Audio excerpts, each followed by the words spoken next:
Hello दोस्तों, welcome back once again to our channel billion education. My name is Yash और आज हम पढ़ने वाले हैं रेडॉक्स रिएक्शन के एक्सरसाइज नंबर 2 के बारे में।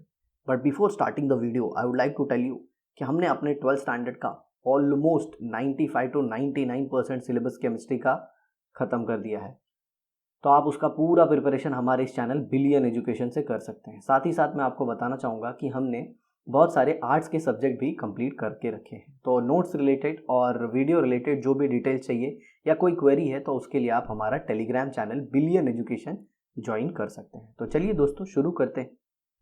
Right the formula for the following compound. तो देखिए सबसे पहले क्या दिया है यहाँ पे, मर्क्यूरी 2 क्लोराइड।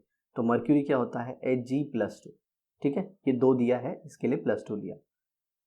और क्लोराइड क्या होता है, -1। तो इसके नीचे मर्क्यूरी के नीचे 2 लिख दीजिए और क्लोरीन के नीचे 1 और इसको फिर क्रॉस कर दीजिए। क्रॉस क्यों करते हैं, 2 पॉजिटिव को 1 से मल्टीप्लाई करोगे तो +2, 1 नेगेटिव को 2 से मल्टीप्लाई करोगे तो -2, तो बैलेंस हो गया।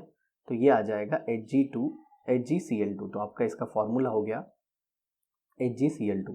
Thallium 1 sulphate. अब जरा देखिए, थैलियम होता है +2, ओह सॉरी यहाँ पे थैलियम +1 दिया है, तो हम लोग क्या लेंगे +1। और सल्फेट कितना है, SO4-2। तो इसे 1 लिखिए, इसे 2 लिखिए, क्रॉस। ऐसा क्रॉस क्यों करते हैं, क्योंकि एक थैलियम अगर आप 2 लोगे, थैलियम +1 2 लोगे तो ये +2 चार्ज क्रिएट करेगा, और 2 नेगेटिव वाला 1 लोगे तो ये माइनस चार्ज, तो ये हो जाएगा Tl2SO4। तो यहाँ पे आ जाएगा Tl2SO4। नाउ देखिए यहाँ पे क्या दिया है, टिन 4 ऑक्साइड, मतलब टिन मतलब Sn, स्टेन, ये इसको बोलते हैं ना स्टेनस या फिर स्टेनिक, +4 में स्टेनिक होता है Sn+4, और ऑक्साइड क्या होता है -2। हम सब जानते हैं, ये 4 लिख दिया, ये 2 लिख दिया। अब ये दोनों 2 से इजीली डिविजिबल है, मतलब 2 से आसानी से डिवाइड हो सकते हैं। तो ये 2 आ गया, ये 1 आ गया, ये देखिए एक टिन आ जाएगा और 2 ऑक्सीजन आ जाएंगे, तो ये SnO2। क्रोमियम 3 ऑक्साइड बोला है, मतलब क्रोमियम +3 है और एक ऑक्सीजन पे -2 है, तो ये 3 हो गया, ये 2 हो गया, क्रॉस कर दीजिए, तो ये हो जाएगा Cr2O3। तो ये हो गया Cr2O3। तो ये हो गया हमारा क्वेश्चन नंबर 2, एकदम सिंपल।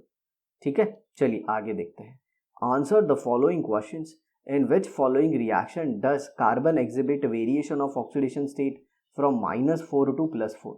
किसमें कार्बन -4 से +4 हो जाता है, ऐसा रिएक्शन बताइए। तो देखिए प्यारे बच्चों, एकदम आसान है, ये CH4 है।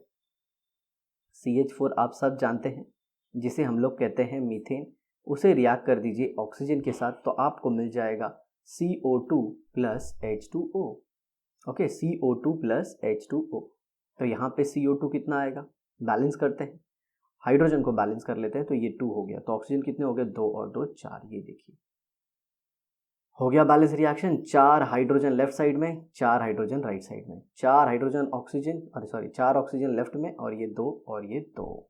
ठीक है, अब जरा देखिए यहाँ पे कार्बन क्या होगा, -4। सर कैसे निकाला, X+4, 4 कौन, हाइड्रोजन, हर एक हाइड्रोजन का कितना +1। याद रखिएगा carbon is more electronegative, carbon ज़्यादा इलेक्ट्रोनेगेटिव होता है और हाइड्रोजन लेस इलेक्ट्रोनेगेटिव होता है।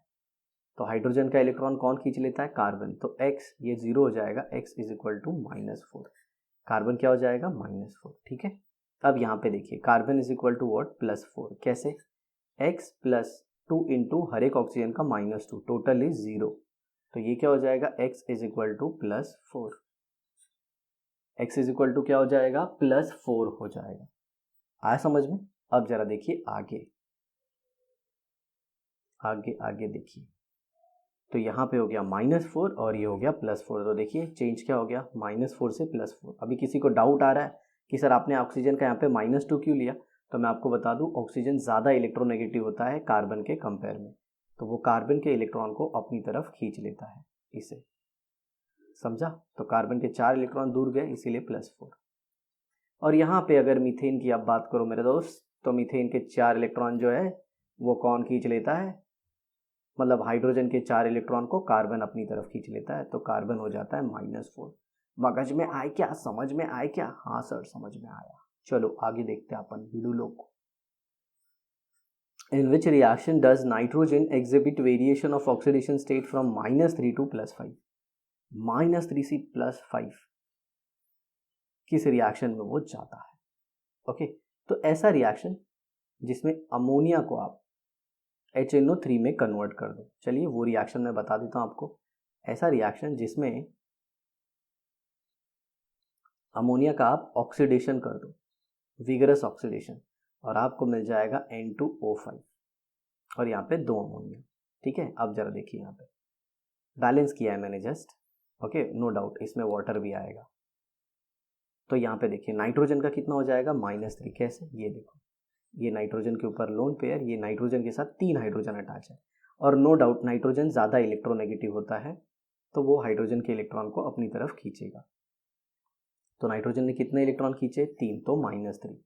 अब यहाँ पे N2O5 देखिए, ओके, N2O5 का स्ट्रक्चर कुछ ऐसे होता है।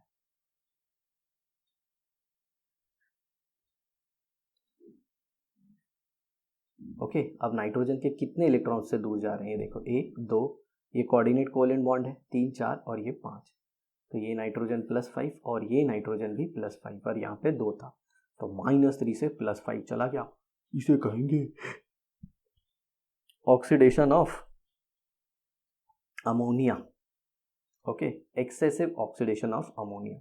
ठीक है, बाकी ऐसे रिएक्शन जिसमें अमोनिया से आप नाइट्रिक ऑक्साइड बनाओगे, दैट इज HNO3, इसमें भी नाइट्रोजन -3 और इसमें नाइट्रोजन +5 हो जाता है। तो देखिए कितना ज़्यादा चेंज हुआ, 8 ऑक्सीडेशन नंबर चेंज हो गया।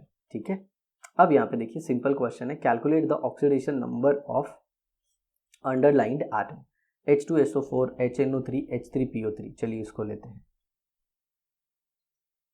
तो सबसे पहले कौन सा हो गया, H2SO4, फिर HNO3 है, फिर H3PO3 है, आया ना।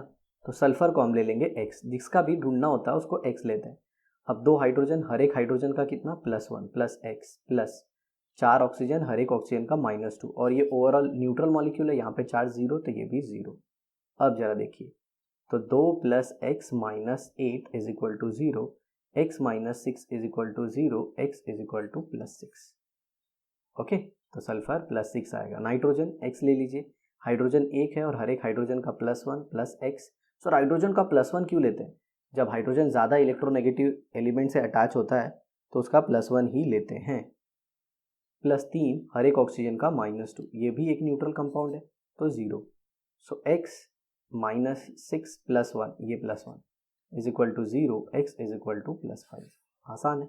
यहाँ पे देखो H3PO3, तो ये क्या हो जाएगा, 3 × +1 प्लस फॉस्फोरस का X प्लस 3 × -2। सर 3 क्यों लिए, सिंपल सी बात है, 3 ऑक्सीजन है, हर एक ऑक्सीजन का -2, यहाँ पे हाइड्रोजन कितना है, 3, और हर एक हाइड्रोजन का +1, और सल्फर फॉस्फोरस को X लिया है 0, क्योंकि ये भी एक न्यूट्रल मॉलिक्यूल है। आया समझ में। तो इसके ऊपर कोई चार्ज नहीं, चार्ज मतलब जैसे ये देखो NO+ आ गया, तो ये चार्ज है, तो आप इक्वल के बाद +1 लोगे। जैसे SO4 -2 है, तो यहाँ पे चार्ज है, तो इक्वल के बाद -2 लोगे, समझा। अब ये देखिए 3 + X - 6 = 0, X = +3, तो इसमें फॉस्फोरस कितना है, इसमें फॉस्फोरस +3 है। तो ये स्टार्टिंग के 3 हो गए, बाकी को भी हम कर देते हैं आसानी से। ठीक है, देखते हैं। अब जो नेक्स्ट है वो है K2C2O4 और H2S4O6। तो K2C2O4 और फिर H2S4O6 को देखते हैं। तो ये है K2C2O4, तो 2 पोटाशियम 2 है, इसके लिए 2 ले लिया, हर एक पोटाशियम का +1। अल्कली मेटल का आप याद रखिएगा हमेशा +1 ही होता है। प्लस 2X, कार्बन का X ले लिया मैंने, और 2 कार्बन थे इसलिए यहाँ पे। ऑक्सीजन कितने हैं, 4, हर एक ऑक्सीजन का -2, टोटल 0, क्योंकि ये भी एक ओवरऑल न्यूट्रल मॉलिक्यूल ही है। तो 2 + 2X - 8 = 0, 2X = +6, X = +3। तो इसमें कार्बन कितना आ जाएगा, +3 आ जाएगा। अब नेक्स्ट देखिए कुछ क्या है, H2S4O6 है, आई थिंक H2S4O6। तो ये हो गया H2S4O6। कितने हाइड्रोजन, 2, हर एक हाइड्रोजन का कितना, +1। टोटल सल्फर कितने हैं, 4, हर एक सल्फर का X पता करना है। टोटल ऑक्सीजन 6, हर एक ऑक्सीजन का -2, total is 0। So 2 + 4X - 12 = 0, 4X - 10 = 0, 4X = 10, X = 2.5। तो ये देखिए ये ऑक्सीडेशन नंबर आ गया। और ऑक्सीडेशन नंबर फ्रैक्शन भी हो सकता है। Easy TG. तो ऑक्सीजन फ्रैक्शन, अरे मतलब जो ऑक्सीडेशन नंबर है वो फ्रैक्शन भी हो सकता है, लेकिन याद रखना ऑक्सीडेशन स्टेट फ्रैक्शन नहीं होता दोस्तों।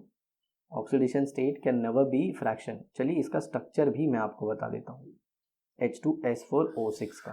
ओके, तो ये हो गया HO H2S4O6।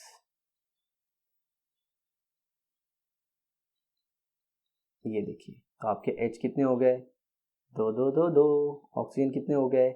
6 होने चाहिए सर। तो ये 1 हुआ, ये 2 हुआ, ये 3, ये 4, ये 5, ये 6। समझे? 6 हो गया।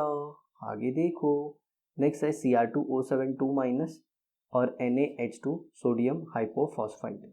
ओके, और ये डाइक्रोमेट है। तो ये हो गया Cr2O7 -2 और एक है NaH2PO4। ओके, इसमें किसका ढूंढना है? क्रोमियम का। तो कितने क्रोमियम है? 2। हर एक का कितना लोगे? X प्लस ऑक्सीजन कितने हैं? 7। हर एक का -2 और यहाँ पे टोटल चार्ज -2, तो ये -2। So 2x - 14 is equal to -2। So 2x is equal to -2 plus 14, 2x is equal to +12। So x is equal to +6। x कितना आ जाएगा? +6। तो क्रोमियम का मैक्सिमम +6 होता है। अब यहाँ पे सोडियम कितना है? 1। हर एक का कितना? +1। हाइड्रोजन कितने हैं? 2। हर एक हाइड्रोजन का +1। प्लस फॉस्फोरस को आपने को कैलकुलेट करना है, तो आप उसको फॉस्फोरस ही रहने दे सकते हो या फिर x ले लो। 4 इंटू -2 टोटल इज 0। तो ये हो जाएगा 1 + 2 + x - 8 is equal to 0। x is equal to +5। तो यहाँ पे फॉस्फोरस कितना है? +5। ओके, तो ये है फॉस्फोरिक एसिड का सॉल्ट, जिसे हम कहते हैं सोडियम फॉस्फेट। क्या कहते हैं? Sodium phosphate. लेकिन नहीं, इसमें सारे हाइड्रोजन सोडियम से रिप्लेस नहीं हुए हैं, ये याद रखना। चलिए आगे देखते हैं। D. Justify that the following reaction are redox reaction. Identify the species oxidize reduce which acts as an oxidant reductant, which act as an oxidant and which act as an reductant. देखो, oxidant मतलब होता है oxidising agent और reductant मतलब होता है reducing agent. यहाँ पे देखिए, यहाँ पे कॉपर Cu2O, Cu2S, Cu और SO2। अगर यहाँ पे कॉपर देखो तो यहाँ पे कॉपर +2 है, और फिर अगर आप आगे देखें तो यहाँ पे कॉपर तो +1 हो गया और यहाँ पे कॉपर +1 है। +1 से कॉपर यहाँ पे 0 हो गया। मतलब जरा देखिए, +1 से 0 होने का मतलब क्या हुआ? रिड्यूस होना, ऑक्सीडेशन नंबर में कमी हो जाना। तो कॉपर यहाँ पे रिड्यूस हुआ। और सल्फर का अगर देखें तो यहाँ पे सल्फर -2 था, लेकिन यहाँ पे जाके सल्फर +4 हो गया। तो सल्फर का ऑक्सीडेशन हुआ, सल्फर का ऑक्सीडेशन हुआ और कॉपर का रिडक्शन हुआ, क्योंकि कॉपर पॉजिटिव से 0 में चला गया और सल्फर नेगेटिव से पॉजिटिव में चला गया। तो एक चीज़ याद रखिएगा आप हमेशा, ऑयल रिग, मैं जो बोल रहा हूं ध्यान से सुनिए, ऑयल रिग। ओके, अब ये ऑयल रिग क्या बताता है? Listen carefully. Oxidation is loss of electron, oxidation is loss of electron, reduction is gain of electron, reducing agent loses electron, oxidising agent gains electron. याद रखना।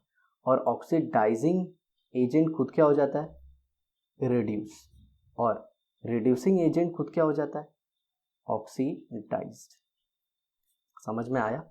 अब जरा देखिए यहाँ पे CuO में Cu क्या हुआ?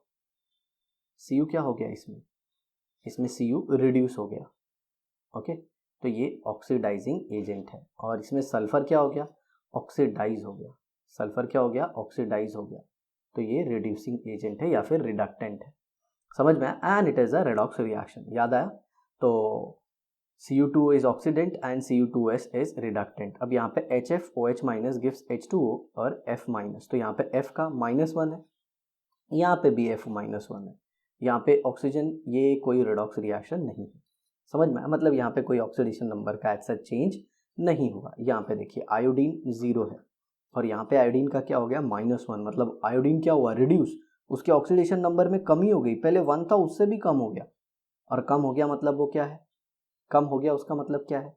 कि वो एक ऑक्सीडाइजिंग एजेंट है, क्योंकि ऑक्सीडाइजिंग एजेंट खुद क्या हो जाते हैं, रिड्यूस हो जाते हैं। और यहाँ पे देखो एक सल्फर का कितना था, यहाँ पे एक सल्फर का था, अगर आप फॉर्मूले से निकालें तो ये देखिए H2O3 minus 2, 2x plus 3 into minus 2 is equal to minus 2। Sir ये कैसे किए, देखो बेटा 2 सल्फर है तो 2x लिया, हर एक ऑक्सीजन का कितने ऑक्सीजन है, 3, हर एक ऑक्सीजन का minus 2, so 2x minus 6 is equal to minus 2, charge negative था इसीलिए minus 2, so x is equal to plus 2 आ गया। तो सल्फर इसमें कितना है, प्लस 2।